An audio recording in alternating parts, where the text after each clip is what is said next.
Hey everybody, this is Imanee River from the Regeneration series with Haven Earth PMA. Super excited to be here. This is probably our first live stream of 2022, maybe. Yay. With other guests on. I know we've done some updates, and many of you have been tracking us. We're here in Texas, and we just spoke at the Greater Reset and had some really wonderful connections and collaborations, and we wanted to share some of that with you.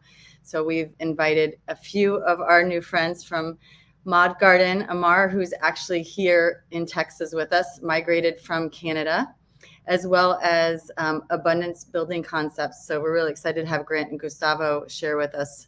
So the first thing that we wanted to do is just kind of share a little bit, and maybe River, you can start with why it's so important that we have these kind of collaborations, building out this positive timeline that we're talking about. So yeah, exactly.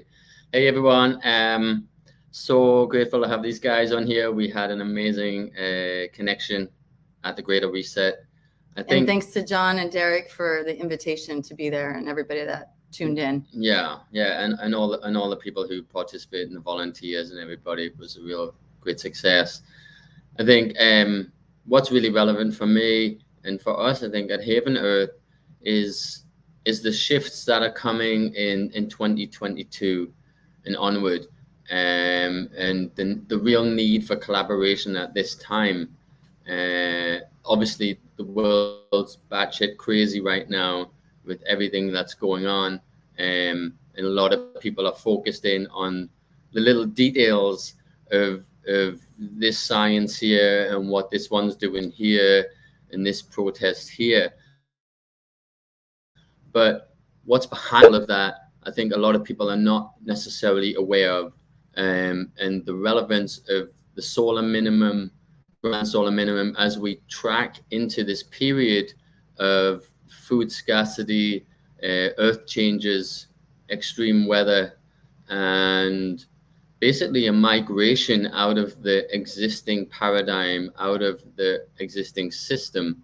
Anybody who is aware and awake to what's going on are going to be looking for alternative solutions of how they can get out of the system, how they can be self-reliant, how they can buffer themselves, their families, their communities with solutions that are gonna give people the opportunity to get back to the land, or to basically support themselves in the places where they are now. Because as we're already seeing the system down, the food supply chain. I mean, this whole thing with the truckers right now, everybody thinks it is one thing, but really what it is actually a cover for what's coming. And what's coming is a massive shift. So we be prepared for that. And I think what's really relevant is people like ourselves, who have knowledge and have skill around architecture, around building, around growing food, in ways that bring solutions together in a collaborative way, where we're looking to find some ultimate solutions that are going to support people in a way that are efficient, affordable, and effective, and able to be rolled out in a timely way, because time is of the essence right now.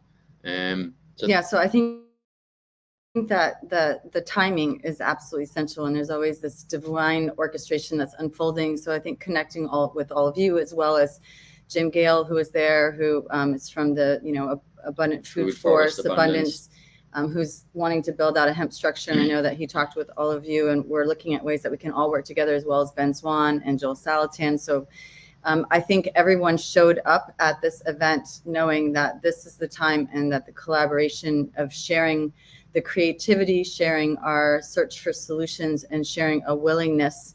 And what I really appreciate about what each of you shared to us personally is a bigger vision that's driving us to really move forward humanity in the ways that we all want to move forward. So that was, our reason for inviting you, because we share that similar vision. So I think it would be really great to start with you, Aamar, because we were side by side with you at our booth. But for me, having an organic cafe where I raised my children, homeschooled them, food has always been a big part of our curriculum and our life. And I love what you have going on with the mod garden, the kind of growing your food at home for the people, like River said, that may not be returning to the land, that may need to be finding solutions that are immediate. So I want you to share a little bit about your vision. And just to also preface that all of us, as we're building out the Sovereign Village and you're building out your businesses and your models, are in the beginning phase. And that was what I thought was so exciting, because we're all launching our fundraisers to fund that. And we had, met and talked, and then we had a dinner meeting before we left, and we're like, we need to figure out a way to work together and support each other so that we can move this forward even faster. So would love to invite you to share a little bit about your vision, and I'll put up the website for people to check out to see a visual of what you're up to. Okay, awesome. Thank you very much for inviting me, and really feel privileged to be here. I guess it comes down to something that I experienced in my life early on, and I'll keep this short. I got sick, and I couldn't figure out why I was sick and why I was getting migraine headaches, for instance. And long story short, I ultimately found out that that it was the food that I was eating, that I was putting into my body, that wasn't providing me with the minerals necessary for me to live a vital and energetic life. And as I peeled away the layers of, well, where's our food really coming from today, especially for those people who are living in mega city environments or large city environments, it's coming from very far away. And it's coming from a place where the sources are murky. We don't know exactly what the inputs are that are going into the soil that's growing our food. And that was my aha moment. And it took me back in history a little bit to understand, well, what happened 100 years ago when our food was pure and when we used to live around agrocentric societies. So people or communities used to live around farms. That was the norm. And then as cities grew, the farms continued to get pushed further and further away and marginalized. The farmers became more marginalized. And at the end of it, the consequence is that the food suffers because we've now moved into a more of an Amazon.com model where we're commodifying everything or commoditizing everything. To commoditize, an iPhone case, for instance, is one thing, but to commoditize food and to make it efficient and create it in a factory-like manner, which is exactly what Walmart and Costco's are doing, and now Amazon. And it is not a good thing that Amazon.com bought Whole Foods. Correct. So my ultimate goal here was with Mod Garden was to figure out, we're not going to be able to stop the trend of megacity development. We're not going to be able to, this is a massive train, and I'm not here to fight big corporations, at least not right now. I'm here to kind of understand what the trends are, and then embrace those trends and sort of, what do you call that? Parry and,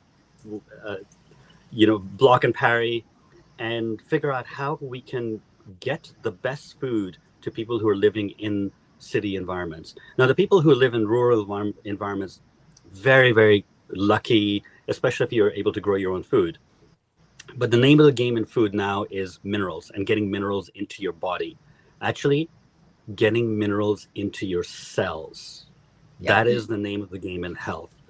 And so that's what we're working on, and we're trying to do that especially for people. We're trying to do it for everybody, but we're trying to do that especially for people living in city environments in a regenerative way, who want to get the purest food on their dinner table for themselves and their family.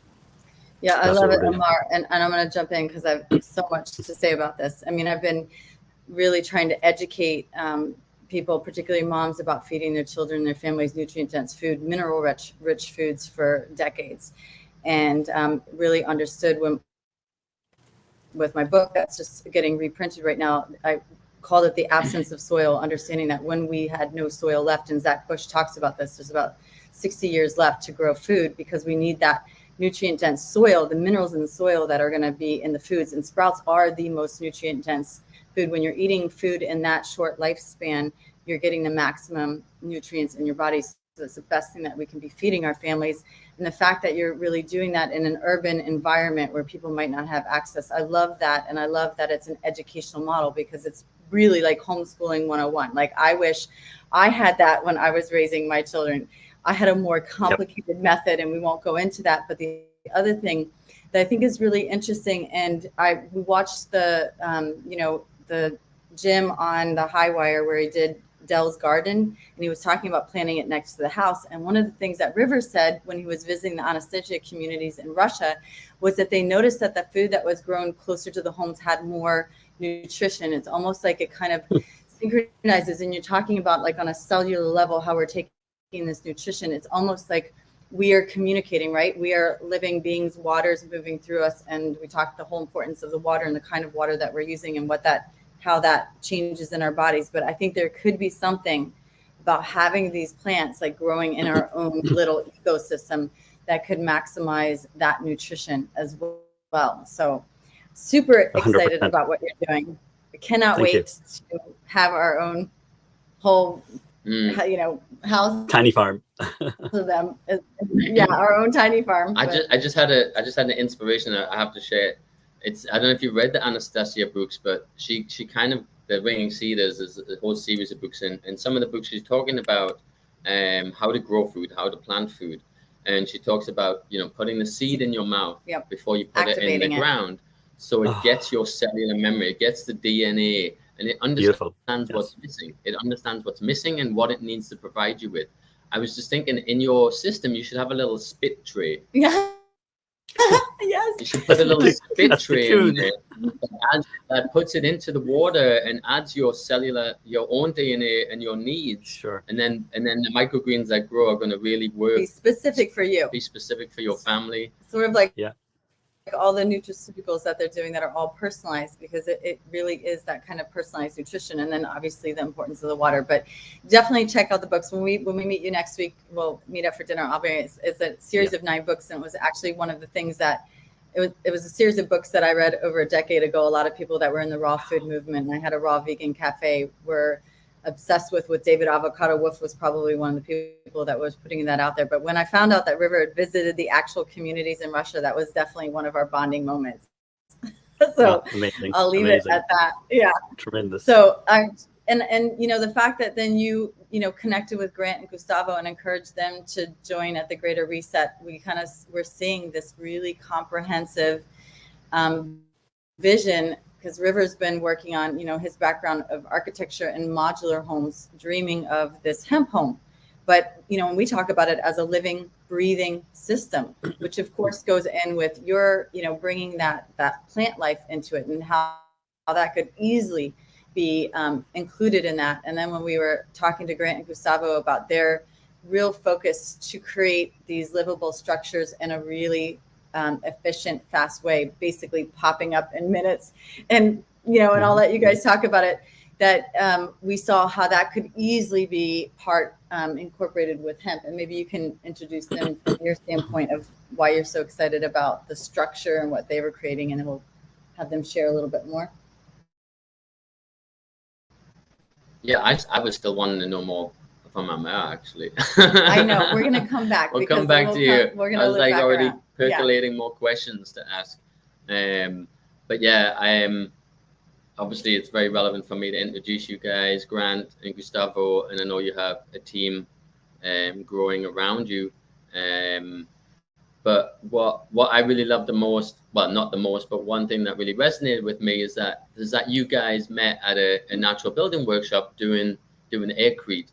And for me, and it was, a very similar thing for me, because that was my kind of turning point after I left the commercial world of architecture and construction project management internationally, was going to Africa and doing an aircrete workshop, just like you guys did, and seeing hands-on, putting together with a bunch of people that you don't know, but all of a sudden you get to this place and you realize you're all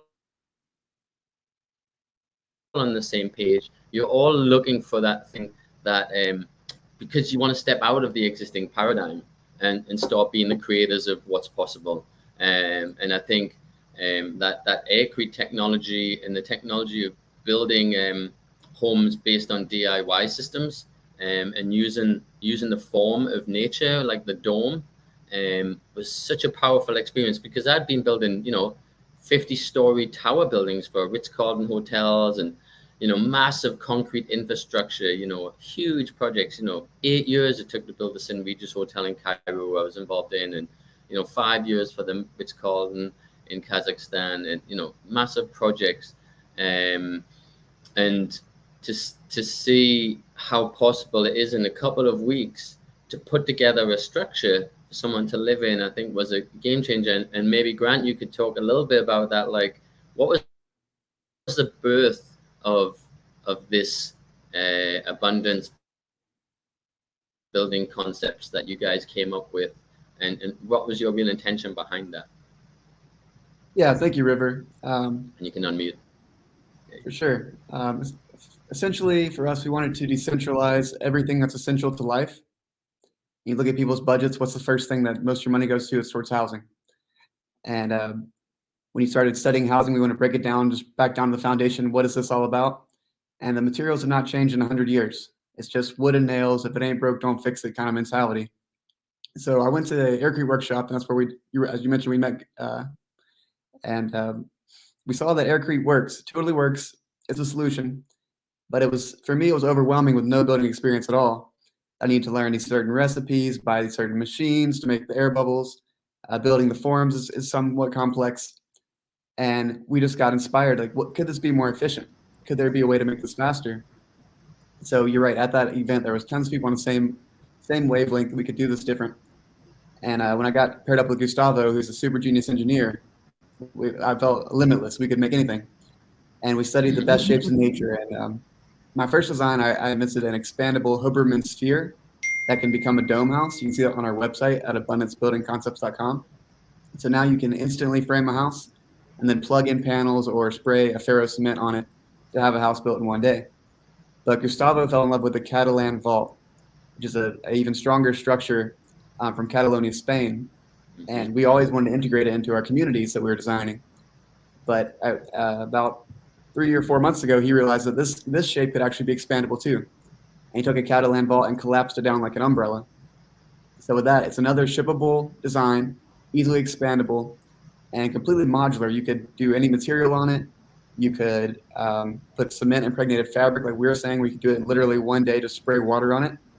Or you could do a hemp panel that's breathable.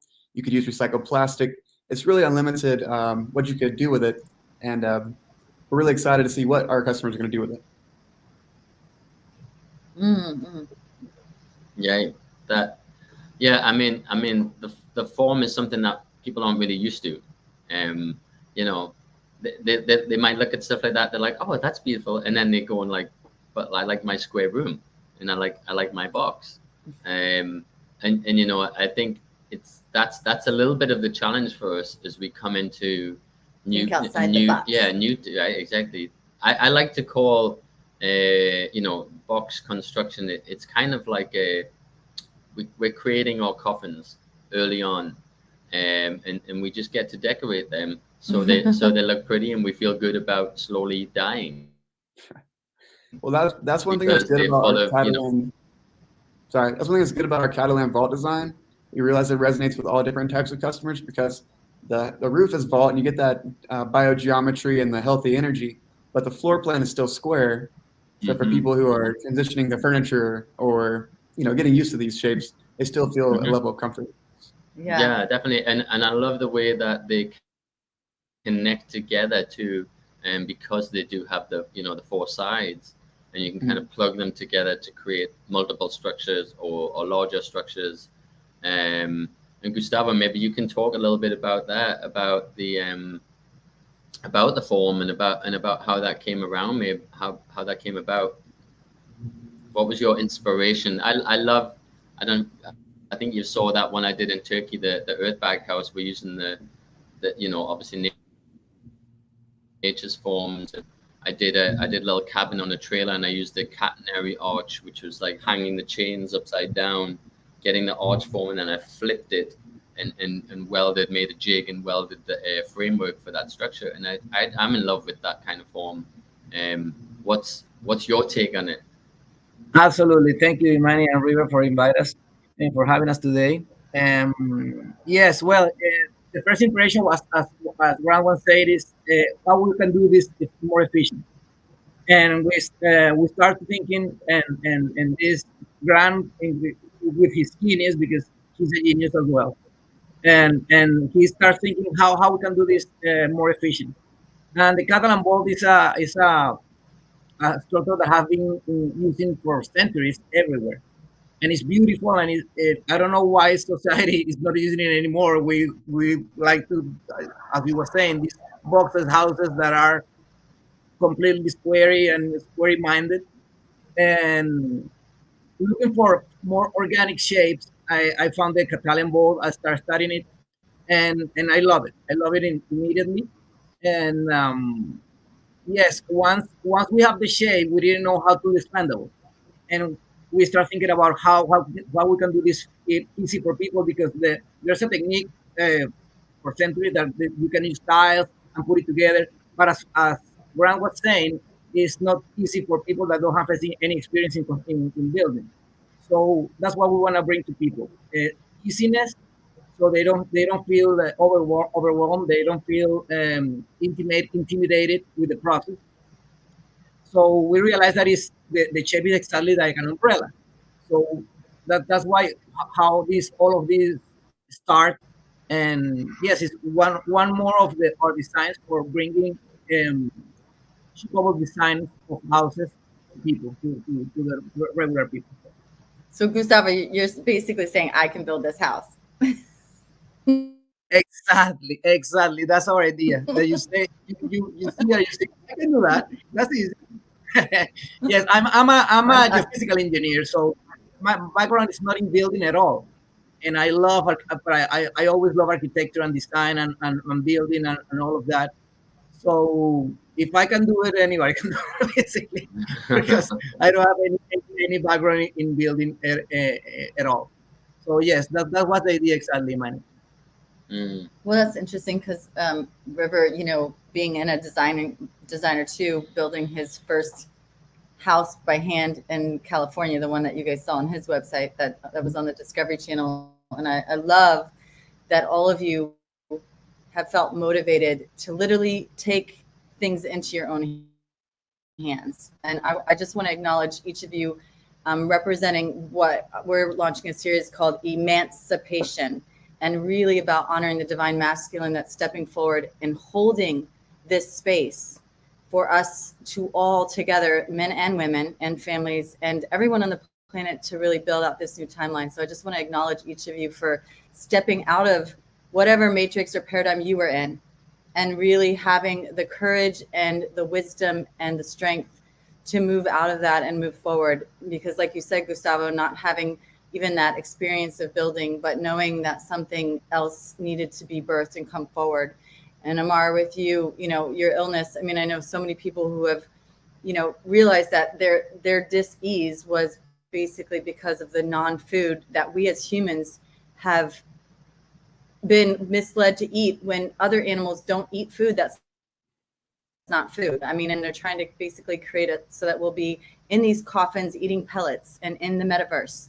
And so I just really want to acknowledge and thank each of you, because, my connection with River sort of brought this full circle. We're just coming on our 1 year together of how we are as in divine partnerships. And I know that that's relevant for all of you too, of how we're relating to each other and how we're relating and being in community, because the relationships are so important, and not participating and continuing the old propaganda and the old paradigm. So thank you. And because I know when River had that experience of doing that hands-on building, it shifted things for him in a really big way. Yeah, I mean, I definitely think, and thanks for that. Always appreciating and honoring the men who are coming forward. I think in these times with with that feminine side, with that side of care and nurture, and growing and collaboration, and out of that mindset of the old masculine of competition and aggression, and you know, I think that was the really beautiful thing about all of our collab coming together and meeting, is the desire to listen and to improve and you know, really hear what each of us have to offer in this, right? Exactly, Gustavo, like how we can mesh that together, just like the fabric that's going to cover your structure, it's kind of woven together, and we're like the glue, right? And Imanee is like the water. Like the hemp. Imanee is like the water, you know. She waters us, you know, and as that feminine really knows how to do, to bring all them elements together. And you know, well, everything that you guys all do needs water. Hemp, your structures, the plants, so it's all perfect. all life. All life. Yeah. You know, I think I have to say, sorry, River, I have to say that Gran and me, we have our wives that they are taking care of the kids right now, but they are also part of the project, super active in the project. So this is of course it's a masculine and feminine integration of energies to get this realization. So yeah. I want to say too, you know, I think the reason that masculine energy has to step up right now is because the globalists have essentially declared war on our way of life. They're saying the Great Reset, the main theme that everyone's speaking about, is the World Economic Forum's goal for 2030 is you will own nothing and be happy. Right. Who can agree to that future? It's like terrorism. If I walked into a bank and said you will own nothing, I'd be in prison. But because they're wearing pink sweaters, they can get away with it. I don't understand. So we saw this as an opportunity and a time that we didn't have a choice. We need a faster solution for building houses. We need a type of food production like a mod garden that can't be taken away. So we're trying to create irrevocable freedom and perpetual abundance for all that. It's unstoppable. Exactly. Yeah, and that's really worth coming together around. I think, you know, I felt that hemp super relevant, and it's somehow hemp's kind of the bridge, right? Because it ties into what you're doing, Aamar. It ties into the food system. It ties into agriculture. And at the same time, it very much connects to the building, to what the clothing, to all these elements. Our new hemp shirts, our New Haven Earth hemp shirts. I think everybody got to see them. Love it. Yeah. But, you know, as far as, and we talked about like the processing plant that's coming here in Texas, that could be literally making the ecoplastics, the bioplastics that are going to be used for your gardens, Aamar, and for the fabric that's going on the home. So it really is that kind of weaving us all together. It's like the ultimate in regenerative solutions, because there's so many uses to hemp. And so that's for right. us, it's like it encourages collaboration, right? It, as River says, it's the connector plant. And so, and that's what we experience, that we connect with others around this plant, and it really opens up that door for us to collaborate. So there's no question. There's no question. There is, I cannot do this by myself. We need partnerships, but we need partnerships that are on the same page. And a lot of people throw around the word sustainable. It's like the en vogue word in the globalist vernacular, and they don't actually know what they're talking about. It needs to. You can only have sustainability with regenerative, hand in hand. They go together, and it's very important that when I form a partnership with Mod Garden, with anyone, that they're also embodying that philosophy, that methodology, and they understand what it means to go back to a regenerative mindset where we're giving more back to the earth. And it's not net zero that we're after net positive.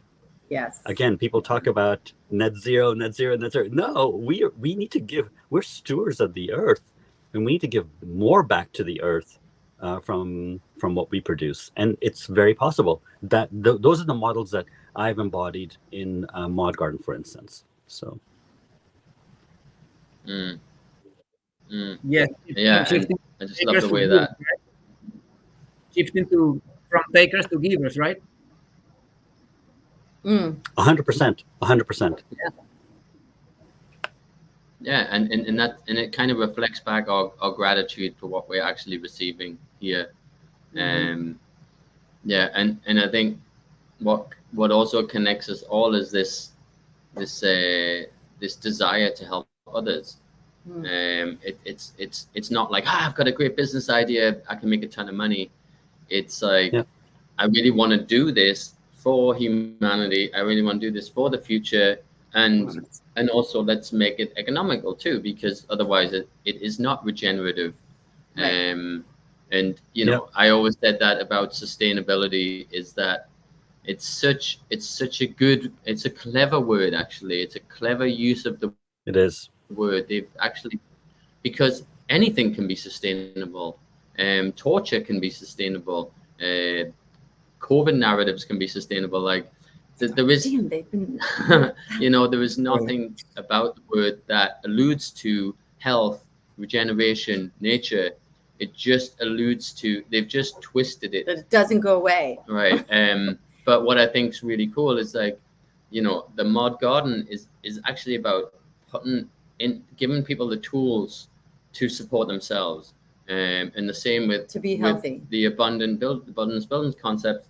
It's a tool to give to the people so they become freer, and they become empowered, and they get released, and they become released from that you know, that system of bad language and destruction. Sorry, go on, Aamar. Right. Yeah, no, you know, I use the word democratizing, but you know, that seems like a big word. Decentralizing is probably a better word, where we're putting the power back into the people's hands.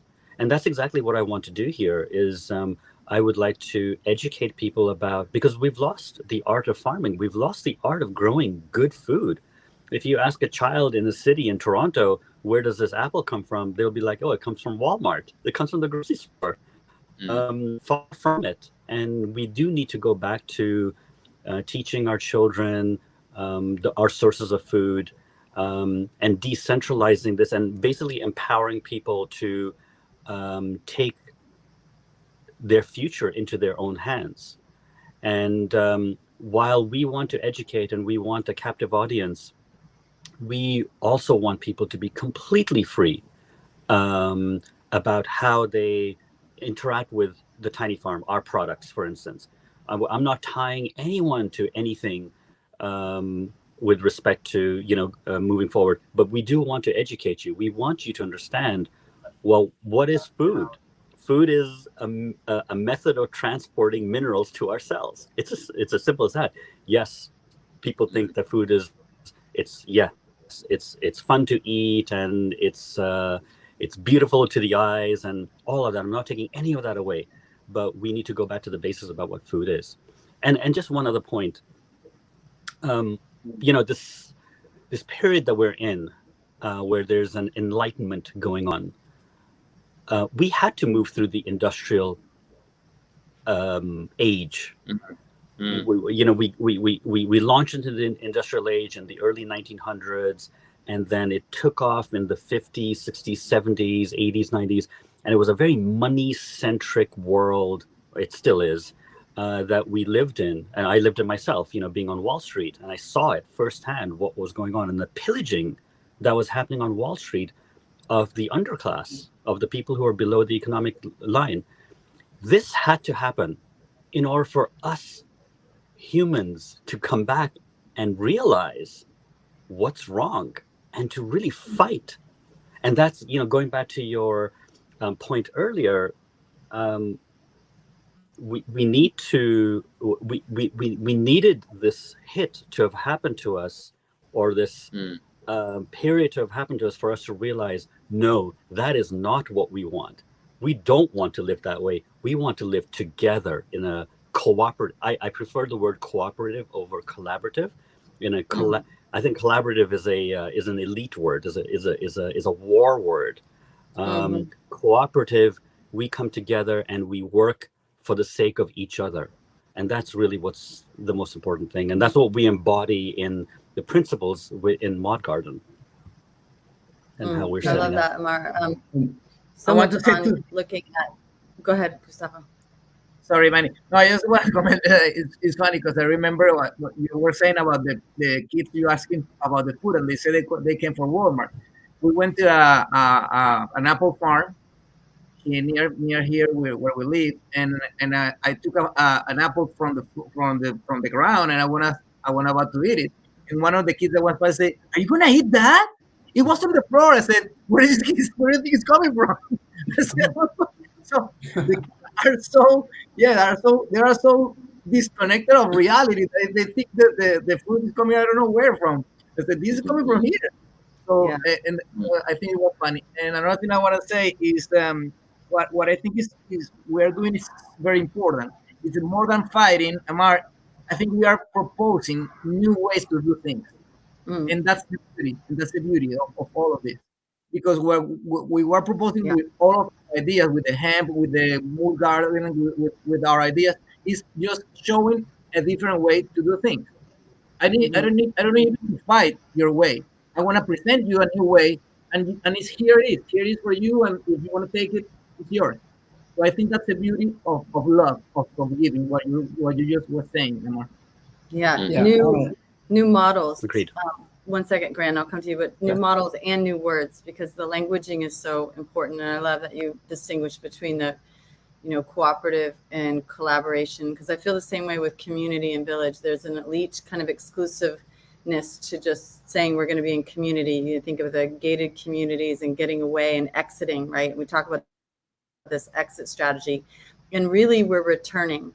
And I've raised my children with what I tried, instincts intact, and knowing that energy GPS, because the children of today don't know where their food comes from, and they don't have that inner knowing, that inner guidance that is when we're connected to nature and understand where we come from and where food comes from. That is that cellular knowing that's intact. And that's really a lot of what we just referenced before in the Anastasia books, is returning, remembering, putting ourselves back together.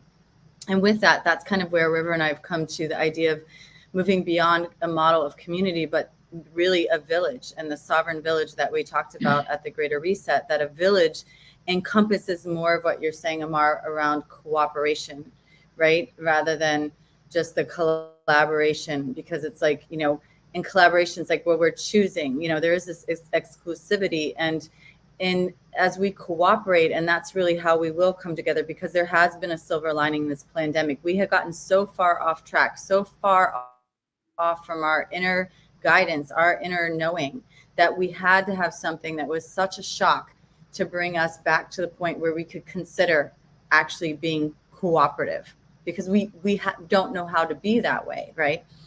So I love that this is sort of where the point where we've all arrived, and other people are joining in that, and that we can really template out. And the other piece for me is always about creating a model that can be duplicated and scaled, using what they've done on us, but to our advantage, so that we're not doing these, hiding off on a mountain and building these one-off houses, but the ability to build something like a home or a garden that can feed or house the basic needs, shelter and food, to everyone, regardless of your social status or where you're at. It's just phenomenal. So with that, Grant, I'll kind of pass it back to you. Yeah, you're right on the same wavelength with me. So obviously education is the most important thing, but people are waking up all the time. The enlightenment is happening, but we need to give them an exit ramp off of the rat race. And, when you look at how we're going to combat this, or how are we going to offer a different path when they're choosing to fight us, and you think about what's the word that, in one word, if you're going to describe what the globalists are doing to us, I use the word technocracy. It's technological control. Government has always tried to control people, but now they have new tools in their tool bag using technology. So the only way we're going to fight a technocracy would be to use our own technology, our own solutions that have never been seen before, that can rapidly deploy. And there's another project we saw at the Greater Reset called Quartal, which is a blockchain project that decentralizes all communications, all websites. You can mint cryptocurrency in the background of your house. So we're making lots of different collaborations with food, with finance, with housing, off-grid utilities, where you can literally live an uncancelable life. Recently, they've called us non-essential, or as you've been deplatformed. The goal is to cancel our way of life. So we need technology to really combat this. Absolutely. I love that you brought in the financial piece of that, because I think that, for us, it's all about the education and economics, and that's the template that we're bringing into the sovereign village model. Like, you can't be building, and I love that you guys have abundance. We're all talking abundance of food, abundance of buildings, that we need to realign that nature and life is inherently abundant. And we've been programmed to think in scarcity terms. And so a return to that there is enough. And, we listened to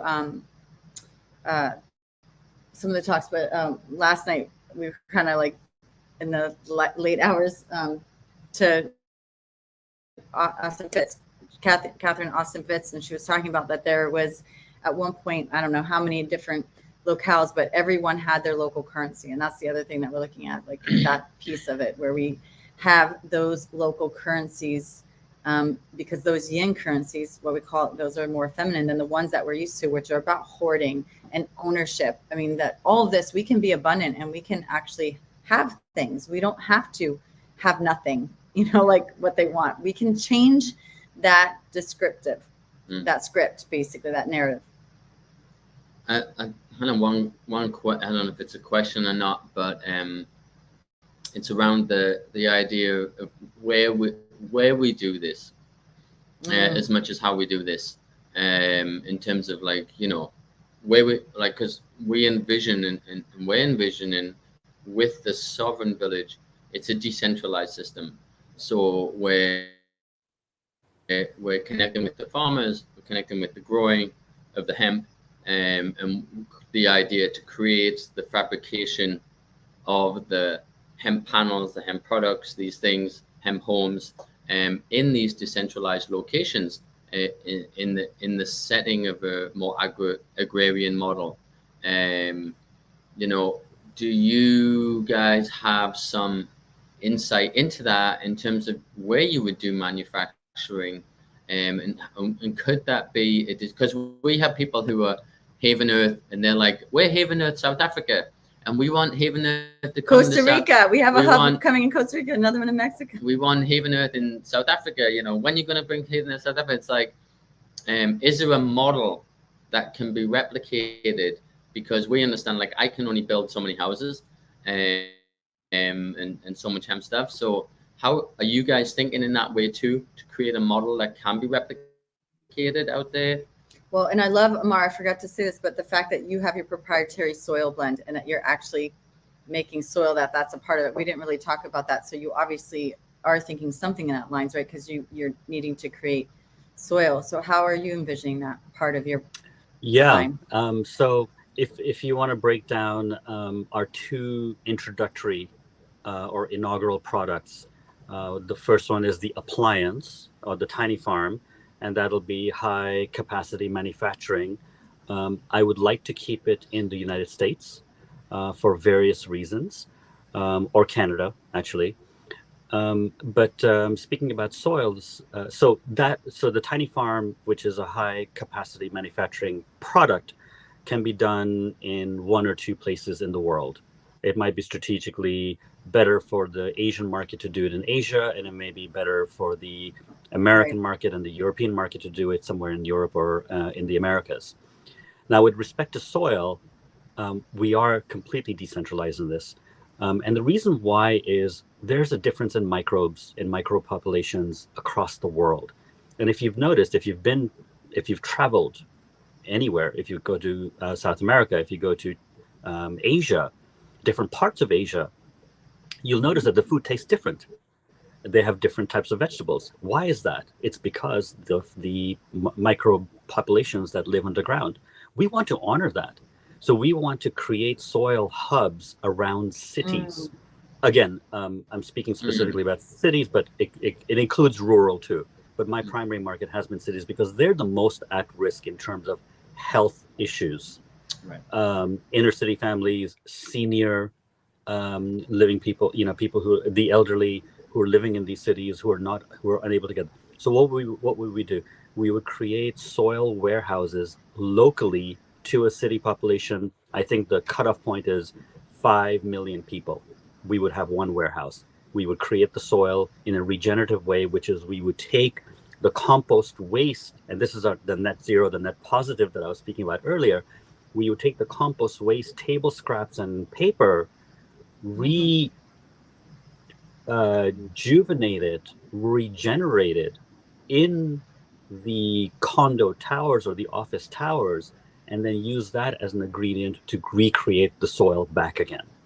Love it. And we would do that locally across the world, embodying and keeping true to the microbes that are growing and the nature that's already existing there. We're honoring nature and earth and the local makeup of the community and the village that's already there. So we're honoring that. That's how we're doing it. That's how we plan to do the soil specifically. Beautiful. That's awesome. I would love, and I know we're a long stretch away from that, but one of the people in our group, she isn't, humanure, holy shit, she calls it. Right. That our own waste is sacred, and actually, The Church of Holy Shit. the Church of Holy Shit, she calls it. Right. Is that we're personally not And there she's- yet. and Right, she's in- exactly. she's But I in New can York see, City, I Aamar. can see that, like Right. how, because now we just want to get rid of it, right? We want to put it all in pipes and send it off somewhere. Yep. And it's just like you see these factory farms, they're saying, like, this is the reason for global warming, that cow shit, cow farts or whatever. It's just insanity. But it's not surprising because they're dumping, the waste from thousands of these animals who are being fed toxic food, and they're putting it into like holding tanks. Of course, it's going to turn into toxic sludge. I mean, there's just so much of that. But when you can reintroduce that material back into nature, then it's that full cycle, right? I mean, I think that's what we're all looking for, is like, how do we capture all of the goodness that there is, and to not make it into something that's unhealthy and creating an issue. So I love that, Aamar. I love the way that this can tie into the agriculture and the soil again, and be 100%. kind of brought back into the city environment, brought back into the towns. Yeah, the process of waste, whether it's municipal solid waste or whether it's compost, table scrap waste, it's pushed aside as it's waste, and that attitude creates a wasted planet.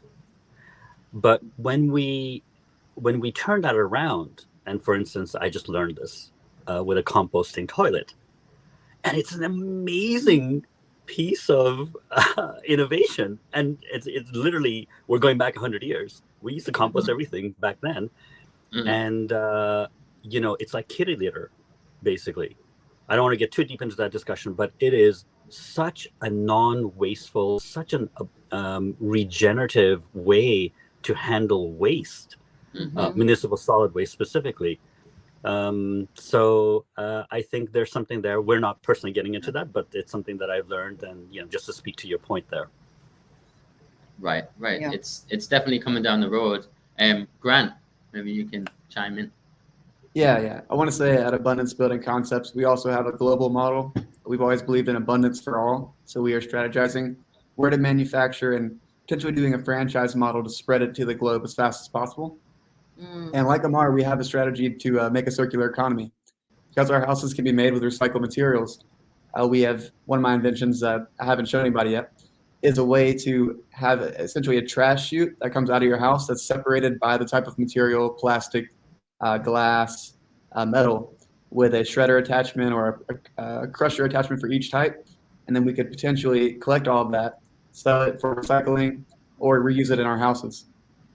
So our long-term vision is to be totally sustainable, or not sustainable, that's not the word we're using anymore. Totally, totally circular economy that can regenerative. that can just reuse waste to make more houses and keep that price really low. I don't know if we mentioned our price yet. We're trying to make it a $15,000 house for every 600 square feet, which would just revolutionize the housing market if we can reach mass production. Well, I encourage everyone. I love that about that. Yeah. I'll encourage everyone to go to the websites. We put it up there for both of you, and I'll put them up one more time as we come to the end of the hour. But the piece that is so interesting about the design is that with the dome houses and obviously having gardens in between, is that we're really building out these new village models, right? It's not just the kind of suburbia homes that we've done, but how those actually integrate. And I think that ties in with your vision and all of the designs that you've done that I've seen. It's like I always look at River's drawings and I feel like I go into one of those kids' books, like a little village, like whoa! But it's like the bigger picture of what these places that we're going to be living in are looking like. So I think, and the idea of it creating the economics of what all of you are creating, of the people that are going to be participating in this, we're building out that new economy. So that's sort of the design model that we're leaning into. Yeah, and I think one thing we didn't touch on, which I think is oftentimes one of the least talked about parts of this shift, is a real strong need for beauty. How relevant that is to the human spirit. There's no question. Because I see people, they're getting into their tiny home ideas. They're getting into living in smaller and smaller they're spaces. Getting into this, living in shipping containers. I live in a shipping container. It's great. It's it's like we're recycling. We're using this. We're using that, and then also the earth ships where they're recycling trash. I think there's really good things about all of that. But what I always lean back on and always use as my metric is, what do we want to create for the future? Do we want to create a society of people that are living in metal boxes? Do we want to create a society of people who are living in these tiny homes that can be moved? Because then that kind of, for me, the tiny home concept of being on wheels really fits in quite neatly with the globalist agenda of you will own nothing and be happy. Right. And live in a box. And steel is a very unhealthy material to be living in. It's the energetics of steel are a very dirty conductor of energy. So if you can imagine we're energetic beings and we're supposed to be receiving energy from the earth, then that connection is a very dirty connection. So isn't Elon Musk living in a box home? And he's showing people he's not being he's showing people that I have a lot, but I can live in nothing. Right. And it's a way to get people used to, it's okay to move into a small box square home. The new program. It's the new agenda. Right. That's right. I mean, if I know you've been to China, Aamar, and I've been there. Imanee's been there. And I mean, you just go there and you see what it's all about. I mean, you see where they want the mass population to be living, how they should be acting in this herd type of mentality. That's right. It's being played out there already, and people just need to look at China to see where they want the rest of us to go, and it's so dystopic and make their decisions based on that.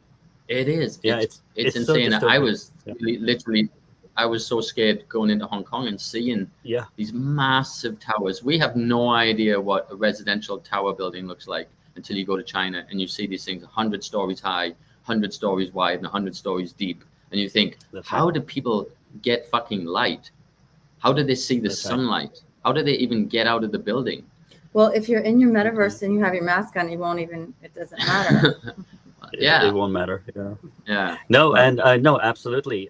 Very important to embody biophilic design in whatever you do. And one of the challenges that I had when I was engineering, well, I'm not an engineer personally, but is because, once you hand it over to an engineer, the engineer has, especially today in the last, generation of engineers, they're just rudimentary and they're spitting out efficient product that's sized in a particular way. But I wanted the reaction to Tiny Farm, which is our appliance product, to be beautiful. Oh my God, it's beautiful. That's what I wanted people to exclaim first, not the functionality.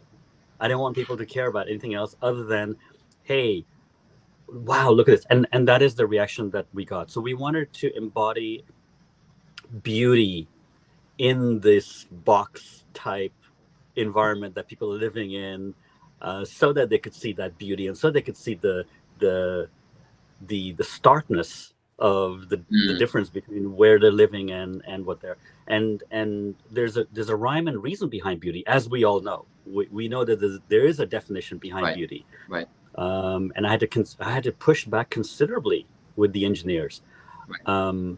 And so, but the last point I just wanted to make was that growing plants in a biogeometrically sound containment form, shape, structure pulls in optimal energy from the surroundings and makes plants grow healthier. Now, I don't have a scientific basis behind this, but there have been some studies. But I feel it, Aamar. I feel it. Yes. Well, yes. I do too.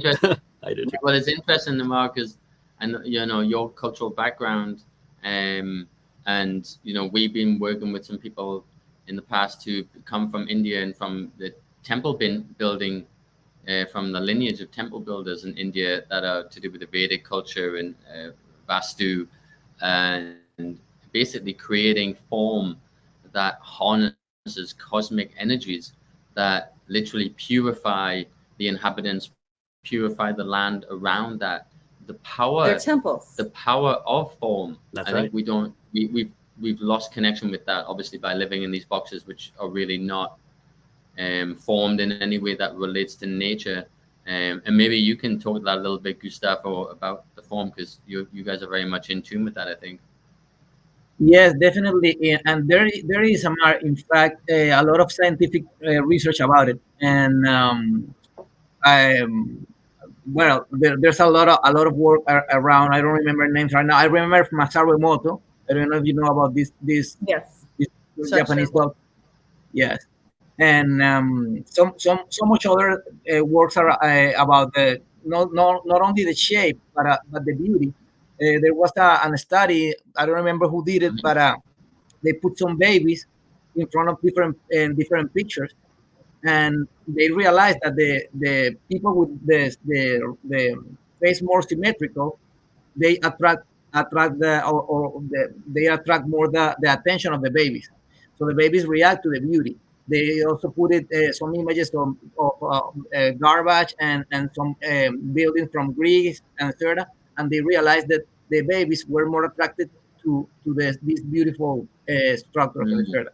Yeah, definitely, beauty is something that affects us as human beings, as energetic beings, and there's a lot of research about it right now. Yeah. So we're coming at the top of the hour, and this has been an incredible conversation. We'll definitely have all of you on for more and doing even just a presentation that we can share with our audiences. But I just so grateful for us all coming together, and I am envisioning this ultimate incredible structure that's and the prototype that we're gonna come together to do. I think that's gonna be very the next level. That's gonna be amazing if we can do that. And I'm sure doing it down in Texas could be a really hot spot for that. There's so much going on, and I know you guys are going to be part of the Exit and Build in May. So I think we'll be starting to put some plans together. We're already putting plans together. So we'll hopefully by that point have our location where we can R&D some of this. It's great that you're already here, Aamar, and that Gustavo and Grant, you'll be coming back And that's really what we want to do, is see how we can create this kind of ultimate way of living that's in alignment with nature, and that really promotes health for all beings. So really, really grateful for each of you doing what you're doing and coming together on this, and whatever brought us all together. So thank you so much. And we're grateful. Yeah, grateful to you too. The pleasure is ours. I feel very privileged to be here. Yes. And you got your hemp hat as well. I got the hemp hat, man.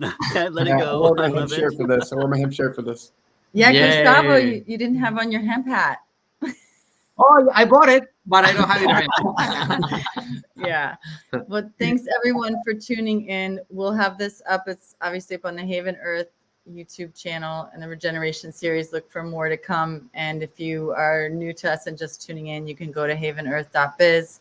And, Aamar and Grant and Gustavo, we should definitely talk about putting some links to your stuff up on our site as well. So we'll loop back around on that, and we'll have you on again to continue the conversations, launching users, and we'll want you back in a couple months in spring to give us an update. Yay. Yeah. Thanks so much, guys. Thanks everyone. So much love to you all. Thank you. Bye, everyone. Thank you. To all- Bye. Yay. 2020.